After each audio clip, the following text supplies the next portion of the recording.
Ladies and gentlemen, good morning again and welcome to the American Club. I'd like to get this morning's proceedings underway, if I may. And first of all, I'd like to introduce myself. My name is Jim Taylor. I'm chair of the Environmental Committee for the American Chamber. I'm still working on the accent, though, so apologies for that. Could I ask you, first of all, if you have one of these incredibly fantastic devices, to turn it to silent or vibrate mode, so that we don't interrupt our speaker this morning. Secondly, I would like to just give a brief word of thanks to the staff from the American, Australian, British and Canadian chambers for all their hard work in organising the event today. I've been thinking this sort of international diplomacy thing is maybe not as hard as some people on the international political stage make out. Because, you know, I was able a couple of weeks ago to place a phone call on behalf of the American Chamber to the head of the Australian Chamber and have a perfectly civil phone call. Although I think the business address quoted, which was the Surf Shack, care of left-hand break, Stanley Beach, was a little bit challenging. I then thought I'd better contact the Canadian Chamber. And of course they said, we love you and everybody is welcome. So I thought that was good for a joint event. And I'm pleased to say that in terms of the British Chamber, between the initial planning of the event and today, they have not decided to leave. So we're perfectly okay. Now, I also got one other very important introduction to make, which is that the American Chamber has a brand new president. It seems to be the thing to do this year to have a new president, but Tara Joseph has just joined the American Chamber yesterday. So Tara, a very warm welcome.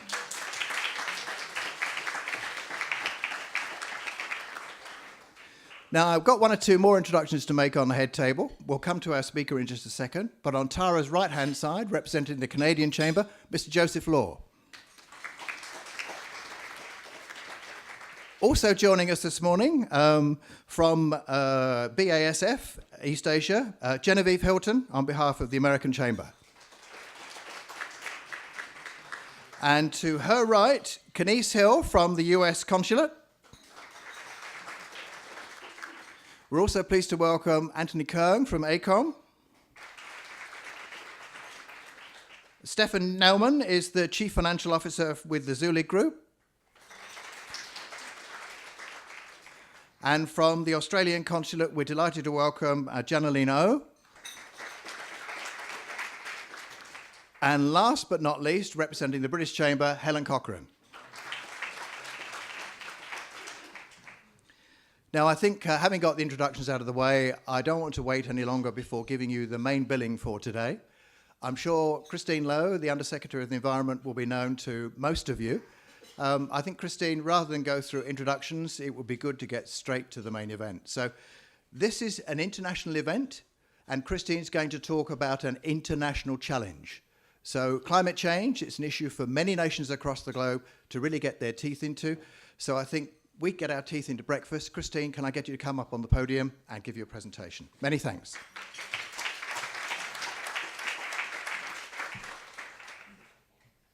Well, thank you very much for coming early for this. I'll get straight into climate change. This is, we published our new target and action plan.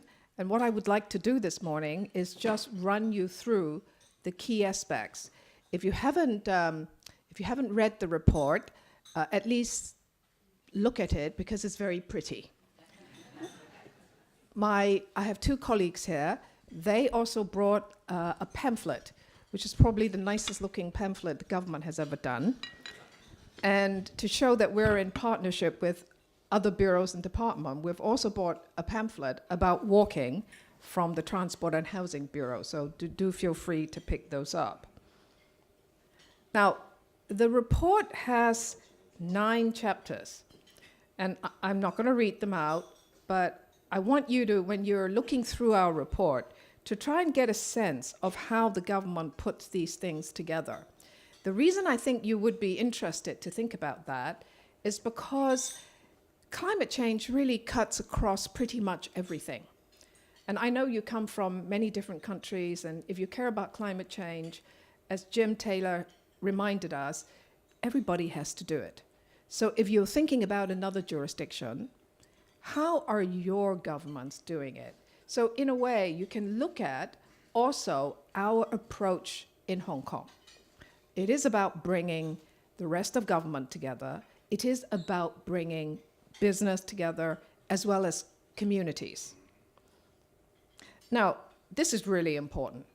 If you don't remember anything about all the measures and projects in Hong Kong, remember this, because I think this is going to be important for wherever you come from, wherever you're going to go next, and also your business.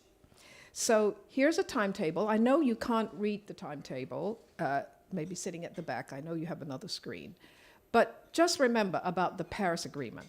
If your country has signed up to the Paris Agreement, essentially this is the timetable they have to follow. Every 5 years, they've got to look back and say, well, what have they pledged to do? And then at the same time, they need to come up with new measures. Now, this is what we call the ratchet mechanism. This is what I think is really important about the Paris Agreement. It requires government to continuously, every 5 years, put down new promises, new measures. So 5 years for government is a very short time. If you're always going to be looking at, this reporting mechanism that you're going to have under the Paris Agreement, you've got to be working all the time. And putting new measures on the table essentially means, well, once you've put some on the table, you've got to think about what's coming next. And then in government, you've got to implement it. You've got to account for it. You've got to publicly account for it because you've got to put it to the Paris process. Now, the last thing I want to say about the Paris process is this is probably the fastest multilateral treaty that has managed to get signed and go into force. And this is 195 countries all doing it. China has done it. And on the day that China ratified, not just signed, but ratified the agreement, it was extended to Hong Kong. Right? So we are very much a part of this. So what I'm trying to say is all governments have to think about how they're going to meet the timetable under the Paris Agreement. Now that circle on the right-hand corner is our way in Hong Kong on how to operationalize a very complex multilateral treaty. So how are we going to do it?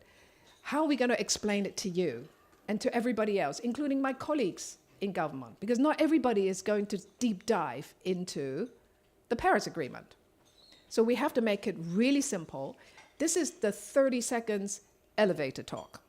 Okay? First of all, do you have a target? Have you got a timeline? Have you got the metrics so you can show how you're doing? Fourthly, we've all got to do it together. Right? So if you don't remember anything, this is the Hong Kong operationalization model for the Paris Agreement. So in government, we're asking ourselves, are you doing anything? Let's set a target. If you can't set a target right now, well, you're going to set a target later, right? Because every 5 years we have to do something new. So whatever you're not able to do today, because you haven't quite done the homework, you're not sure, you haven't got public support yet, you've got to do it in the next 5 years. Okay, now this is the Hong Kong target for 2030. China has a national intensity target. That is our formal target. But what we've done is we've also worked it out what it means in absolute terms. And we're going to hit the absolute terms because of the way that we're going to do it. And we also divide it into per capita. Right, so all the numbers are here. All right, now, the thing that many people are interested in is how are you going to do the big carbon emissions reduction? Well, in the world, not just in Hong Kong, the major way is to get rid of coal, to reduce coal. Now, some countries will have a lot of potential for renewable energy. So you have to ask yourself, whatever jurisdiction you're looking at, what are your potentials? Can you capitalize on it? In Hong Kong, we don't have a lot of renewable potentials. we're a very small place. We can't do massive solar farms or wind farms. So this is really what we've worked out.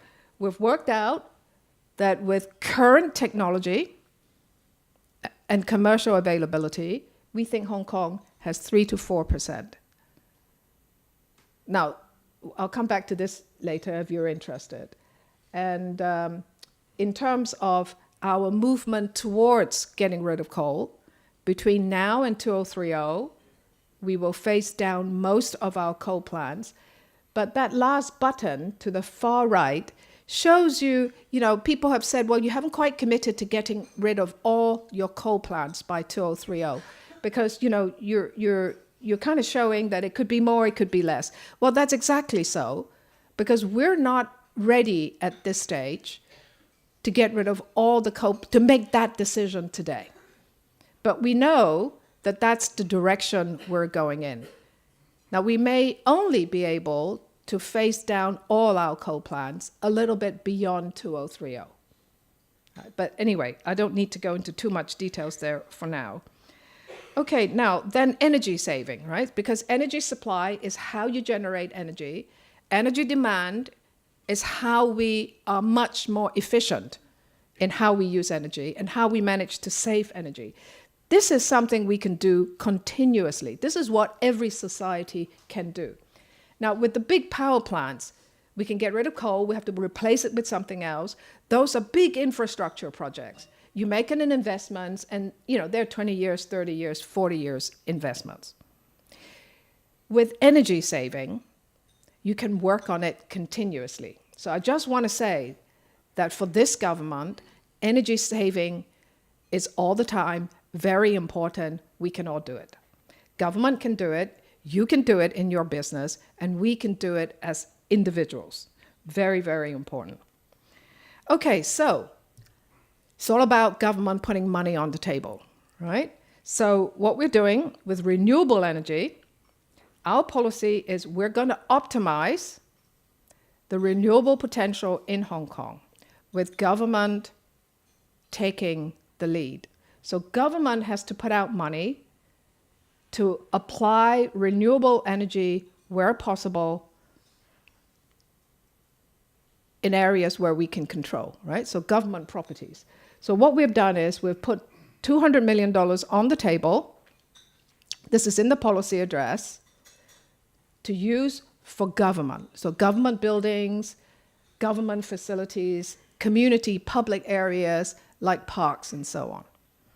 So this is for the next 5 years. Okay, now a lot of people have said, well, the renewable potential, your 3 to 4%, does it cover some new ideas that we have? No, it does not. Now, what are some of the newer possibilities in Hong Kong? So a lot of people have been talking about in Britain, for example, in Japan, for example, they're beginning to put PV panels on top of reservoirs. Now, if we look at Hong Kong's reservoirs, we have quite a lot of reservoir space. And we could generate a reasonable amount of, maybe a couple of percent if we were to plaster all the reservoirs. But we can't do that. So what we've done is we've now got 2 pilot projects to put PVs in 2 reservoirs. One of them has been completed. We need to hook up to the grid. But this is also learning how to do it. It's not, going to Mars technology, but if you haven't done it before, you need to know how to do it. And then, of course, there is what the public thinks. Some people are already, they don't really like the idea because it doesn't look so good. Right? So all I'm trying to say is we need to have a public discussion. Now, the other idea that we've come up with is, well, we have areas where we can put PV. This picture on the far left, top corner, that's the old Anderson quarry site in Kowloon. We could put PV on the slopes. That's quite a big site. Now, but then again, some people will say, well, I don't think it looks good. We can see it from far away. So the question is, some of the areas that we have, like reservoirs, like rock faces, we don't know to what extent we can really use this. But we're putting it out there so that people can think about it.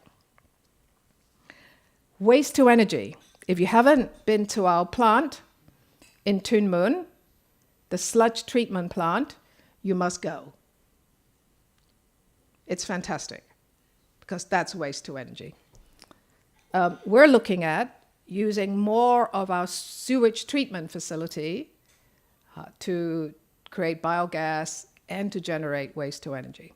So we're looking at more of that. We now have a pilot plant going in one place, but we want to do more. So these are some of the newer ideas. Now, the other thing is, a lot of people ask us about the scheme of control. In our policy document, you will see us talk about feed-in tariff and green certificates. Again, if we're talking about renewable energy, these kinds of mechanisms are very important to encourage the private sector to invest in renewable energy.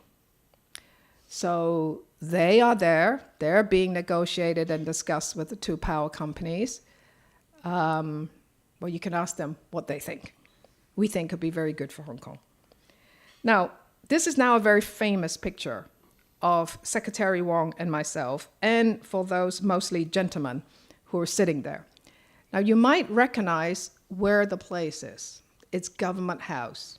What we did on April 23rd was that we borrowed from the chief executive his home to host a meeting there of all the top leadership of the property development companies. And what do you see? Now, if you can see the screen, you can see the 4 T's. So what we were sharing with them is, do you have a target? Can you set a timeline? Can we agree on metrics for buildings? And can we do it together? So what we're doing in government is we're going after different sectors of business and sharing with them the Paris Agreement and why we need to work with each sector of industry so that they can start thinking about what they can do to reduce carbon. The property sector is the first one we went to because most of the electricity generated is used in buildings. We would like to outreach, starting to go to the transportation sector next, but that's a more complicated sector, but we're thinking about what we can do. So again, we put money on the table. So government taking leadership with our buildings. Government has 8,000 buildings, but this includes a little fire station to the Tamar government central offices, museums. You know, government owns and manages all kinds of properties. Of those, about 350 buildings are the higher energy consuming buildings. So we've targeted those. We have completed energy audits on 200 of them. We have another 150 that we want to do. When you've done the audits, you get a kind of report on what you can do to improve energy efficiency. So the government has put out $500 million to smarten up our own buildings, to retrofit them, to recommission them, you know, to do all the things necessary so that these high energy consuming buildings in government can go through serious programs to make them much more energy efficient. Now, because we're doing this, because we've put money out, we are beginning to actually actively stimulate the energy efficiency market. And because we've gone to these guys, the private sector, and also the other public sector developers and managers. That's the URA, the Housing Society, you know, all these other organizations in Hong Kong that owns and develop buildings. They're all there.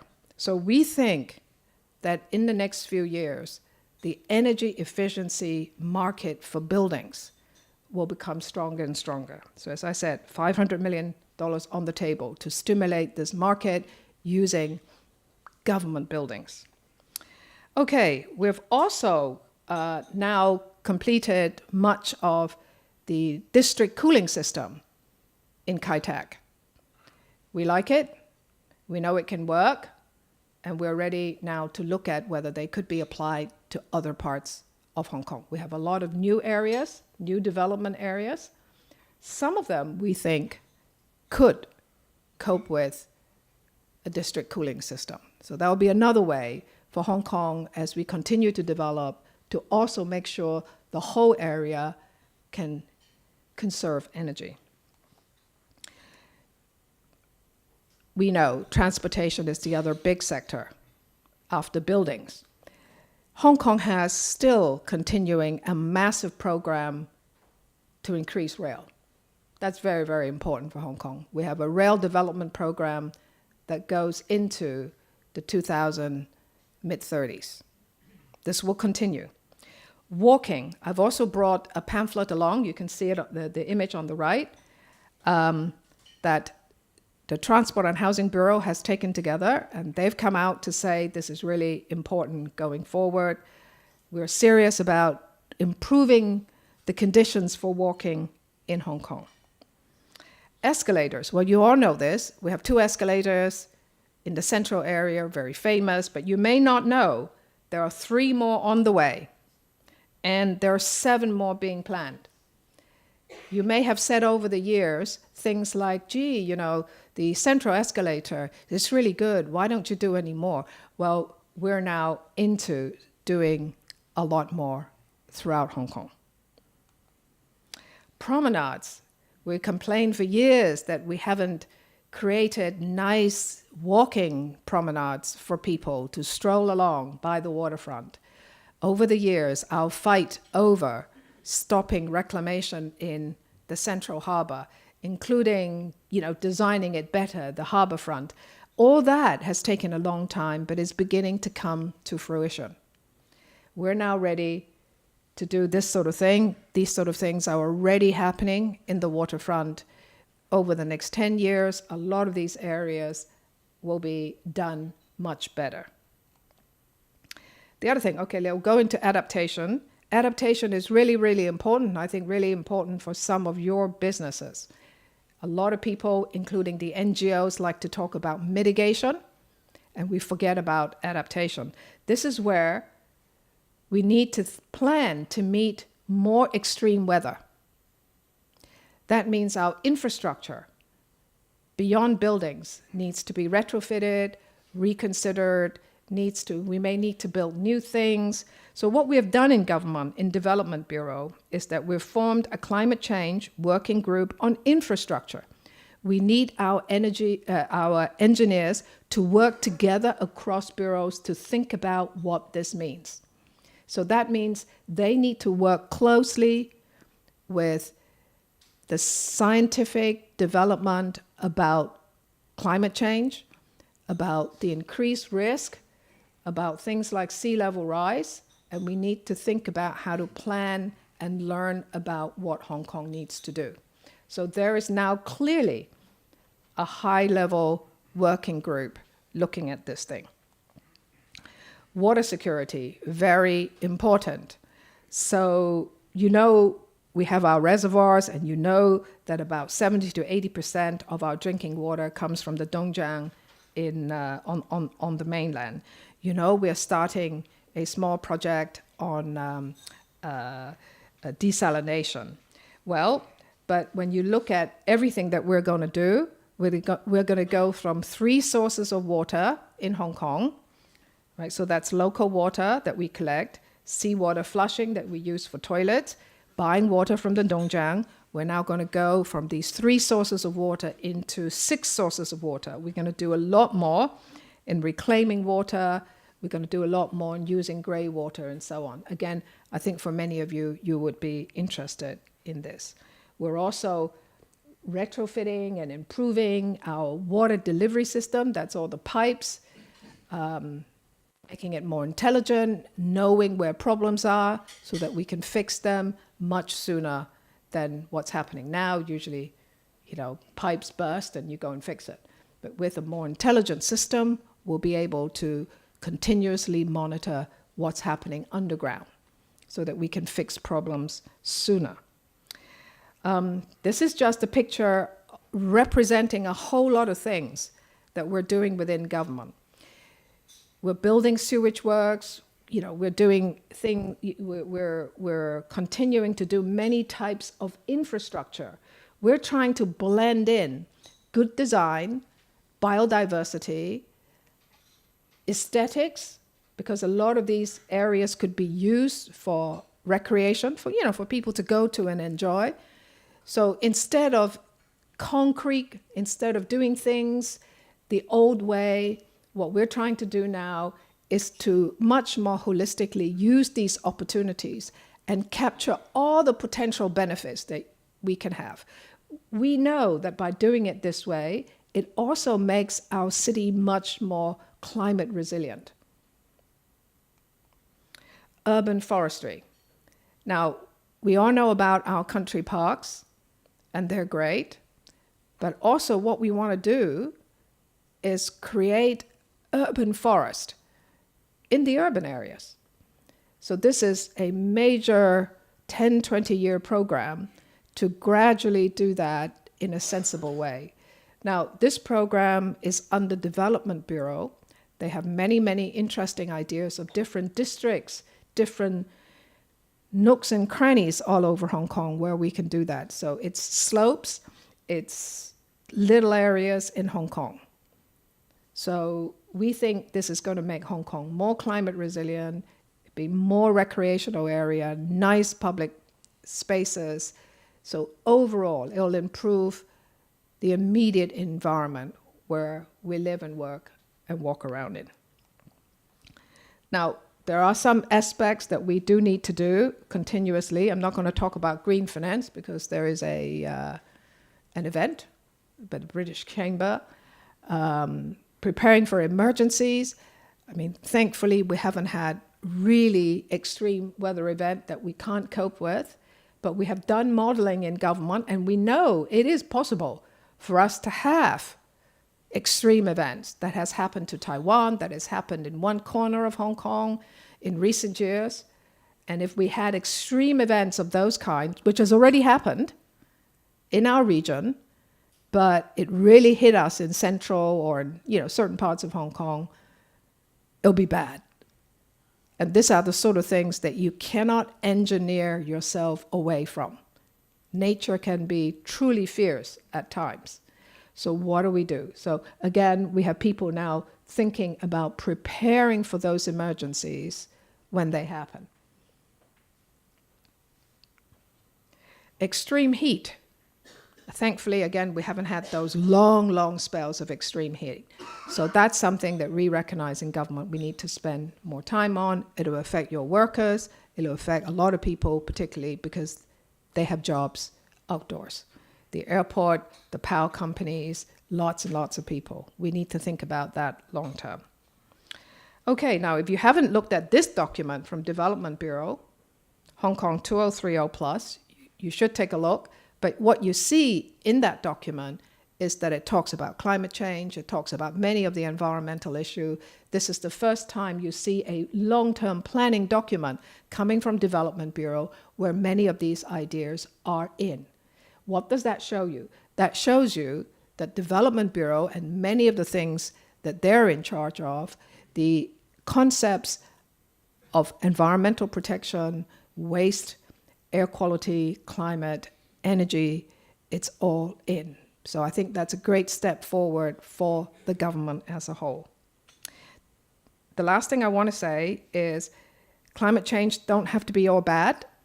As we're retrofitting our city, as we're thinking of all these things that we're doing, there are many, many positive dimensions.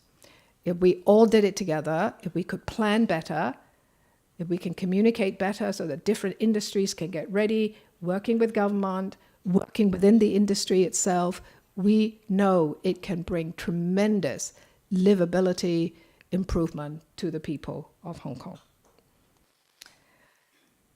We even did an ad. I don't know, have any of you seen this ad on TV? Well, I just like to say that these kinds of messages how to popularize it. It's really important to get it out into the community. I think the Environment Bureau, we are a leader in government in doing cool stuff. That is very cool. It's very Hong Kong, very cool. If you haven't seen it, get online, have a look. Thank you very much.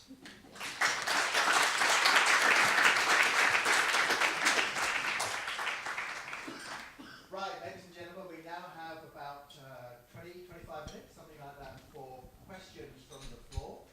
We have a couple of guys with roving microphones who can assist. So can I first of all ask for hands up for questions, and if you could state your name and your affiliation when asking a question, that would be appreciated.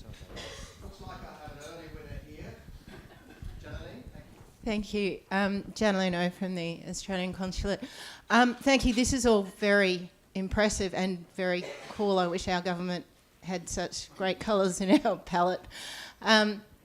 My question was really, I think it's fantastic that one of your first meetings was with the property developers.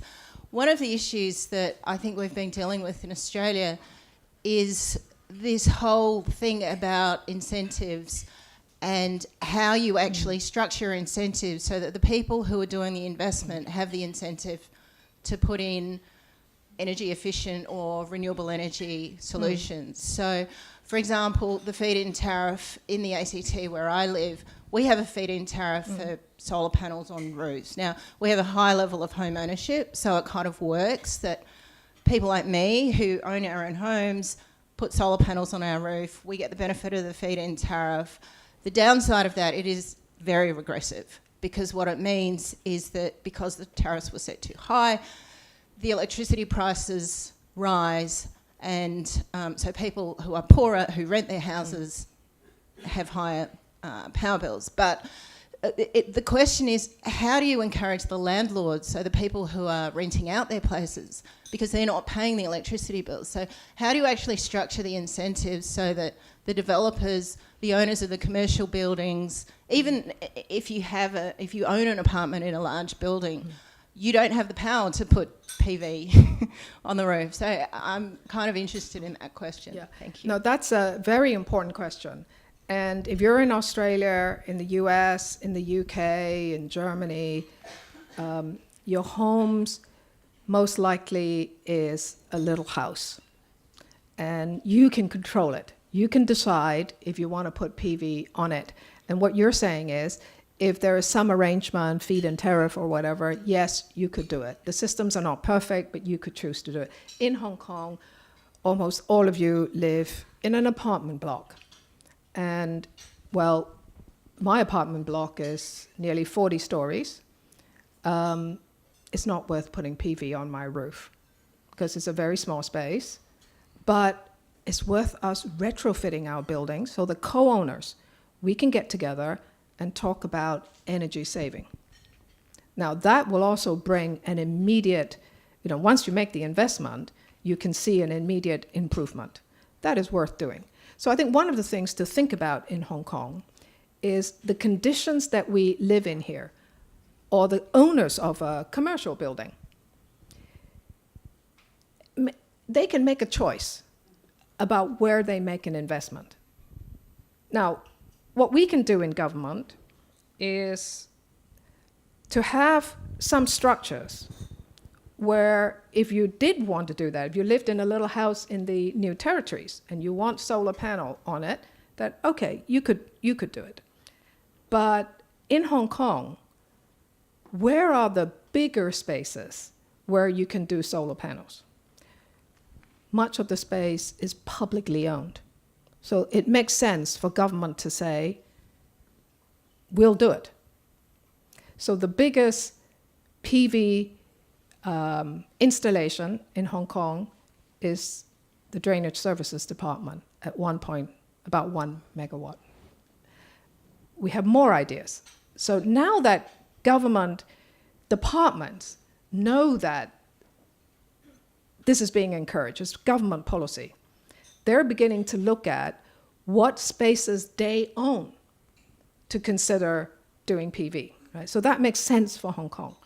But in terms of domestic housing, we don't know how many people are going to do it. So that's why, again, it's rather difficult for us to consider, even when we have these measures, whether owners of residential buildings and the typical commercial buildings are going to want to do it. But, as I said, they can all save energy. Now, this is why we've outreached to the building owners and managers of Hong Kong's buildings. Hope that gives you a perspective. Michael, can we ask you to go next? Michael Edisis. Christine, is there in the Paris agreements, is there provision for tradability? The impression I get is that the name of the game is everybody does their part, every participant. But of course, it could make a lot of sense for somebody to do somebody else's part, depending on their conditions. I think that this was built into the Kyoto Protocol. Is there something like that in the Paris Agreement? This is not a focus point. The focus point, I think the Paris Agreement could come about with everybody signing in is because it's a bottom-up approach. The Kyoto was a top-down approach, and it didn't work. And I think a trading approach is a nice idea, but really hard to work. So I think with the Paris Agreement, the primary focus is, okay, we couldn't tell you what to do by imposing reduction targets. You tell us what it is that you can do, right? So nations have put commitments on the table, and what they've now agreed is, okay, in 5 years, you tell us how you've done on what you said you can do, and you've got to come up with more things. So I think that's really the trajectory that is important. Now, trading, of course, is still a big subject of separate discussion, but I won't go into that here.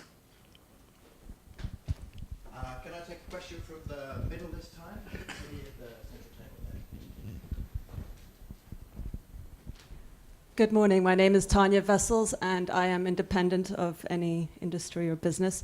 But I do have a super ambitious plan for Hong Kong for 2018. I would like to put together an event that focuses on Hong Kong, environmentalism and sustainability, but beyond that as well, bridging Africa and Asia and wildlife. Would I be able, using Hong Kong as a portal to grander ideas in terms of structures, in terms of philosophies and principles, would this be something I would find support for? And if so, where would I start to look? I don't know, because I don't know exactly what you're thinking. So the idea. Let's not go into a dialogue on a particular idea here. I would like to spend time to talk about the climate change plan at this breakfast. I'm just wondering if folks have got any ideas on that suggestions. If you hang around for Sure. afterwards, I'm sure people will come up to you and give you some ideas and some thoughts. Now, right at the back, I've not taken any questions from the back. So, gentlemen on the left at the back, the bid is with you. Thank you. Thank you very much for your talk this morning. My name is Matt Sears, and I work in education. I'm wondering, with all of these infrastructure changes and behavioral adjustments that we as adults have to make, what's the role of schools with all of their physical infrastructure and curriculum to make these types of practices and policies the norm for the younger generation? Yeah, very good question. I didn't go into that, but if you look at the report itself, you will notice that the Environment Bureau's major project with school this year is climate change. So they've put in place a competition for schools. So you can have a look at that and see whether your school could be a part of that and other schools. Secondly is the public education part is really, really important. That's why we're doing a lot of outreach. But the thing about government is we will always be limited in how to do outreach, which is why we're saying we need other sectors to also accept that they could all be a part of the Paris Agreement and that they can do their bit. Now, the bit about schools is one of the things that we're discussing is how to put in energy saving and renewable energy in more schools, because the $200 million for renewable energy could be spent in schools. Now, our experience is many schools already have some kind of renewable energy. The problem with school is it really does depend on the principal and the teachers. Those that are very keen will get their schools and the kids interested as part of their learning. Those who are not, have not. Now, we're also looking at a retrofit programs for government schools. Now, we're also discussing internally whether we can make those projects part of school life. So, you know, if you're saving energy, how can the school, the kids, actually be part of monitoring it? So these are all little things that we're thinking of, but schools are obviously important. Yeah, please do, Anthony. Yeah. I'm Anthony Dixon. My company, Helios Renewable Energy, is working closely with schools in Hong Kong to install and design solar projects, and it's a very exciting opportunity. One of the schools that I'm working on right now is asked me to do a survey of the potential of their campus for solar, and the outcome was that they could actually generate 10% of their consumption, more than 10%, if they used in a smart way the rooftop space and the south and west facing walls. Another school I'm working with has led by the principal, actually has an initiative to run half a dozen classrooms completely off-grid with battery storage and monitoring, so that the students in those classrooms have a hour-by-hour opportunity to manage their energy consumption, to turn the air conditioning up and down if there's not enough sunshine and not enough solar electricity.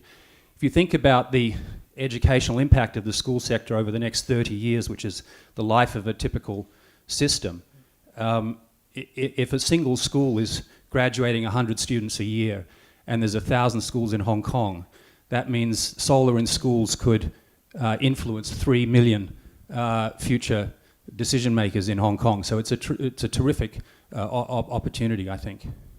Go talk to schools. But as Anthony said, you need a very interested principal. Okay, thank you. Mike, I think you got a question here. Thank you. Christine, that's a terrific presentation, and it's very impressive. It says a lot for the government that they can put something together like that and show what they've thought about. I have a question maybe on a more macro level about coal. I know we're going to reduce our use of coal in the pie, but for a lot of countries, and I'm thinking mainland China, Indonesia, and if we want to get a bit more local, West Virginia, where the voting was because you've put coal workers out of work, so we're changing the election result. Is there any way that coal can play a part in future in a cleaner way? Is there anything technology can do with coal? Well, coal is the most carbon-intensive fossil fuel. So using less coal is better than using more coal. But I think we're all aware in the world that we're still building coal plants. So, you know, this is not something that I can give a kind of fancy answer to. But for example, the Chinese government, they've tried to face this issue knowing that they will continue to be a major coal user for many years to come. They can look at, in terms of percentage, their fuel mix to reduce coal, but the absolute quantity will still be very large.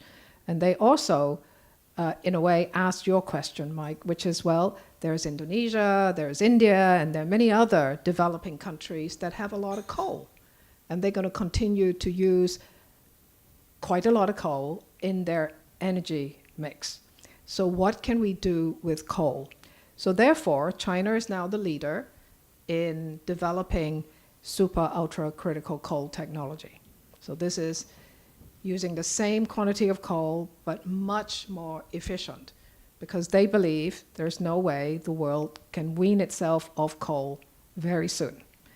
So that's one way of looking at it. The other way of looking at it is energy saving. I mean, you build a coal plant, it's going to be there for years, for decades, and that's your investment. And there's not much, you can make some improvements. There's not much you can do with that coal plant once it's there. However, there is a lot of technology, a lot of both management, internet, all kinds of technology and behavior where we can use less energy. So my plea to you again is, whatever headache we have with decarbonization, we can all do a lot better in saving energy. Okay, I think time for another one from the middle. Pat?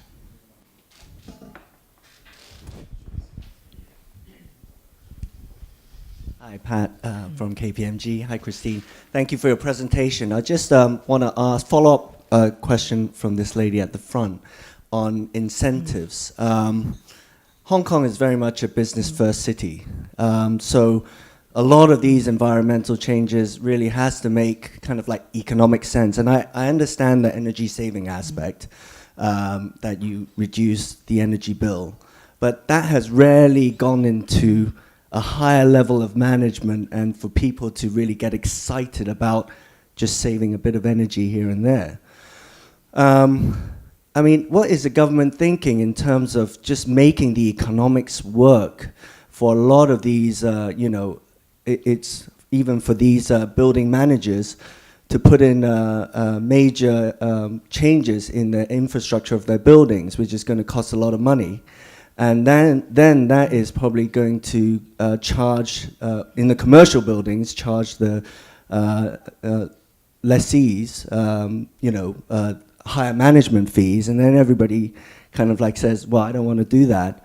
As well, I mean, when you're renting an office, if you're saving energy on centralized cooling, you don't get the benefits of that. So it's very difficult to incentivize people leasing offices and leasing space in the commercial side to do anything because it doesn't come to the, affect their pockets. So is there anything that the government is looking at in this area? Well, I think it's going to be a two-step approach. We've identified, again, this picture. We've identified the major energy using buildings in Hong Kong, in both the public and the private sector. So in the public sector, if you look at the report itself, there is a graph there that tells you the top 30% of the users of the buildings, which sector they're in. So this includes hospitals, includes airport, includes sort of the major public sector users. Now, we're going after those people who have full control of their buildings. And in Hong Kong, if you leave the government out of that, you have about 400 buildings where the owners own the whole building.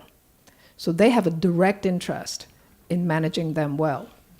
So what we've been doing since April last year is to ask them to nominate, so after that meeting, and for that meeting, you have to be the chairman, a director, the CEO.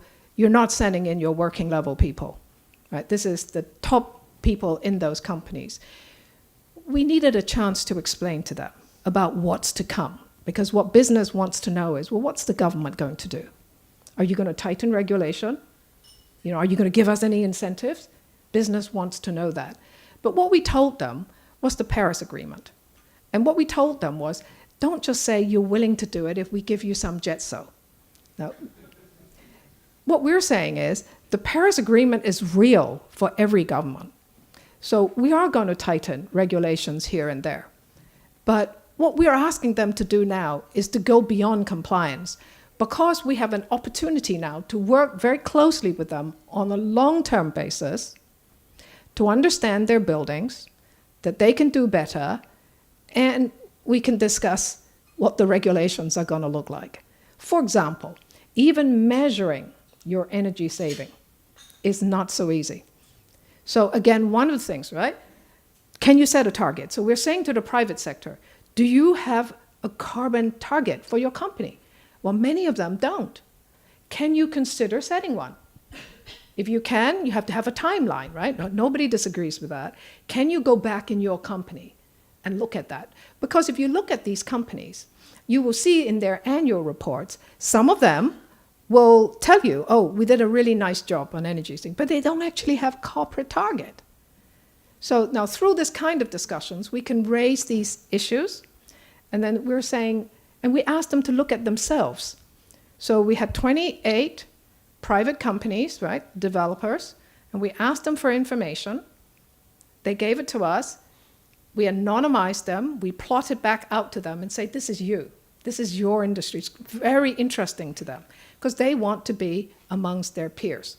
Who's doing, some companies are doing interesting things. They have timelines. Some have projects, some have none. So very interesting to see where they want to be. Now, they are prepared to now set targets. So that's a good step. And this is beyond compliance, right? Because the law doesn't require them to do that.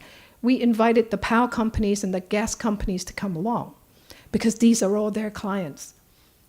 With the SCA, right, the scheme of control, we're working, negotiating with the power companies to see, well, how we can rejig things so that energy saving become more interesting for them. So you see, this is a two-step approach, and you need to work with different people. Now, the other thing that we found was, including people in government, we don't know enough about energy saving because it didn't matter so much in the past. But we know building as a sector is really important for Hong Kong. So we're now going on a co-learning project. We've just held, just before Chinese New Year, where all the developers, public sector, private sector, sent senior people to discuss recommissioning buildings. And we're working with the Green Building Council, so we're working with the professionals.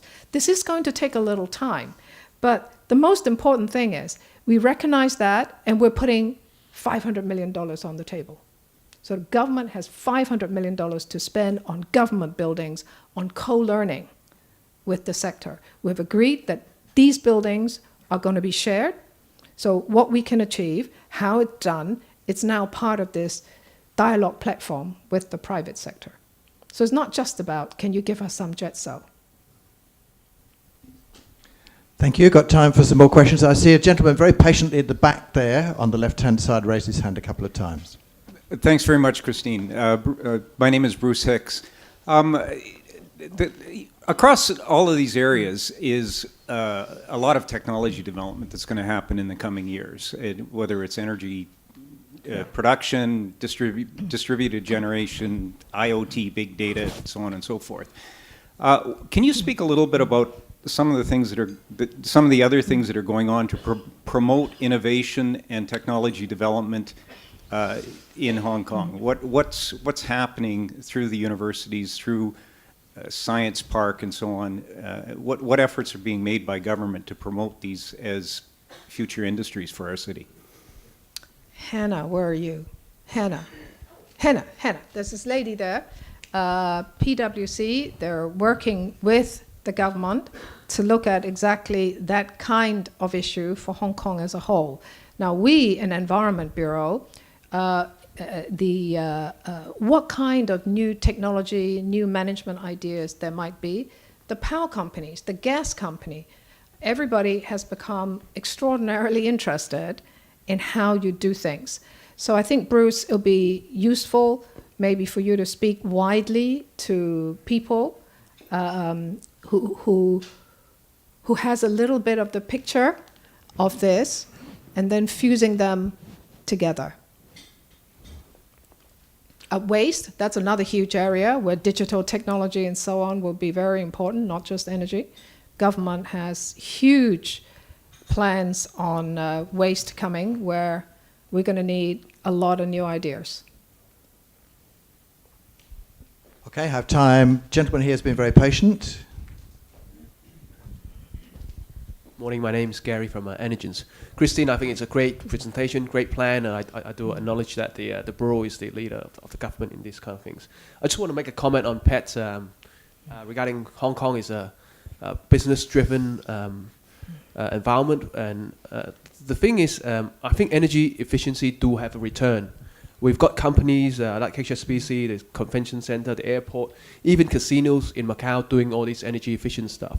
And all they want to know is about the ROI. And it's quite proven, the ROI. The challenge that we have is converting engineering opportunities into a financial speak.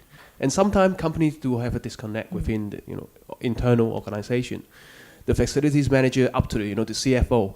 How do you turn engineering into finance? I think the market needs a little bit of a success story sharing or education on this, or just sharing of cases. I've got a question for Christine though. The government have got a very good law, the BEO, and I think in this BEO, the Building Energy Efficiency Ordinance, the Building Energy Code is working very well. The Energy Audit Code requires building to do audit, but not necessarily the improvements. That's right. Do you see this being slightly tightened so that it's more result orientated? Yeah, I'd like to make two comments here. One is there are a whole variety of laws and regulations that are not yet moving in the right direction. The building ordinance, some of these other things that Gary, you brought up. They will have to be done. They will have to be done. And we hope that each successive administration will do that. Paris Agreement will be a driver, because what we're not committing to now, it has to be reviewed, right? So this 5-year cycle is really, really important. The second thing I want to suggest is Gary and Pat needs to talk to each other. Now, the reason is this. You will enjoy each other's company, that's number one, because I know you both. Pat's question is the question on people's minds for the past 5 years. Gary, I know, because we're working with Gary and his companies to try to understand, from an energy services company's point of view, what they need. So we are trying to bridge that divide, because engineers and financiers and top managers don't know how to talk to each other.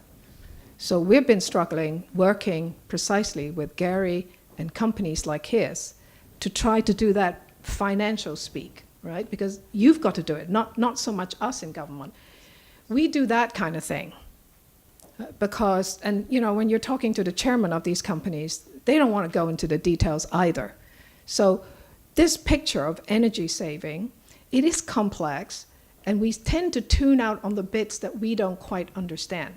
Now, in government, we're trying to put our political appointees with the money bag people, right, with the engineers together, and we know how difficult that is.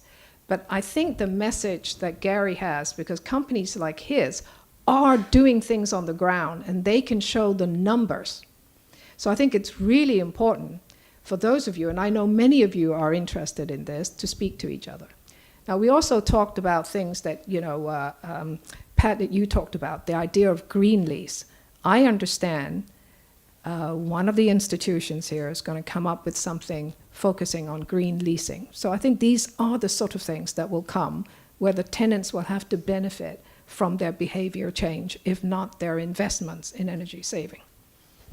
Just on the prospect of money bags, bringing people together, Hannah, I think there's an event, is it this week? When's the event on green finance?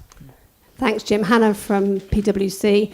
Christine, you kindly mentioned our Green Finance event on Friday, and this is really just a shameless opportunity for me to promote that by giving the details. Friday lunchtime, sign up through the BritCham, or I believe also the AmCham. Christine will be speaking, and the focus of that is more on the green finance side of things. In other words, how will we be financing these types of things? As well as Christine, we've also got Dr. Ma Jun, who's the chief economist of the People's Bank of China, who'll be talking about what they're doing on the mainland. You also kindly mentioned our Smart City project, Christine. People will think I've got you on commission, and I assure everybody that I haven't. But that's a project we're doing for the OGCIO, Office of the Chief Information Officer. And if the gentleman who asked the question about innovation would like to talk about it, I'd be happy to do that, because one element of that project is to consult the business community. So I'll hang around at the end if anybody would like to to talk about that. Hannah, thank you. I'm conscious of time. I've got time for one more question. So who's going to bid the highest for the celebrity? Gentleman there. Hi, thank you. My name is Jack. I'm setting up a solar foundation here in Hong Kong. And my question, we're quite right to talk about the importance of cutting down on coal. And if we really want to make a difference on Hong Kong's emissions, we have to go for the power utilities. They're the ones who really have to drive the change in terms of making that extra big difference. But they are private companies. And I was wondering if you could enlighten us on the incentives they have to actually fulfill this plan. And are there any financial penalties for not? The scheme of control is a contract between them and government.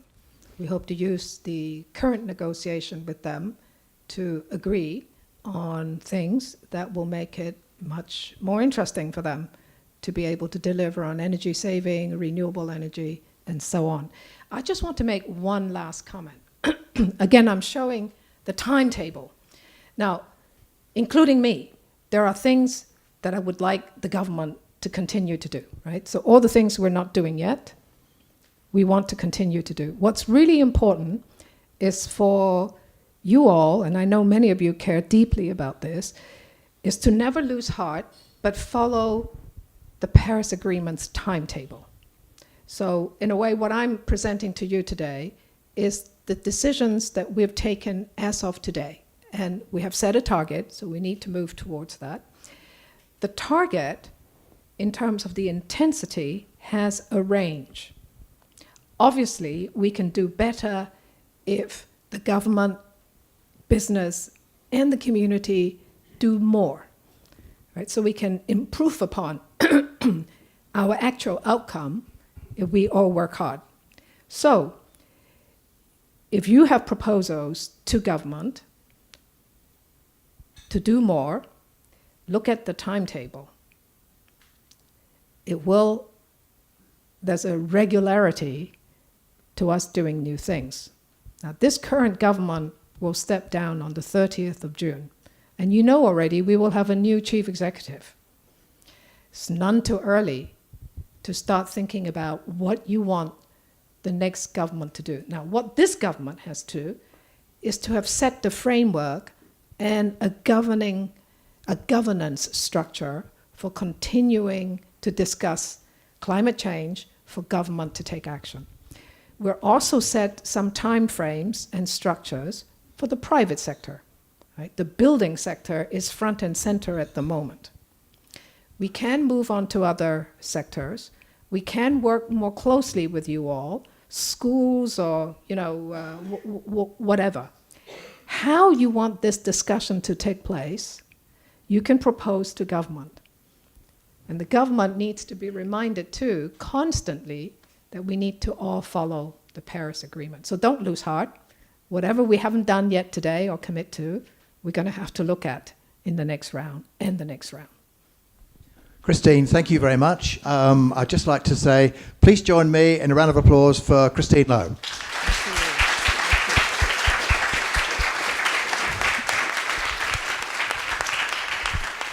So once again, thank you very much all for coming. As Christine says, our businesses, our countries, and us as individuals all have a role to play. So you have your marching instructions. Please go forth. Thank you very much.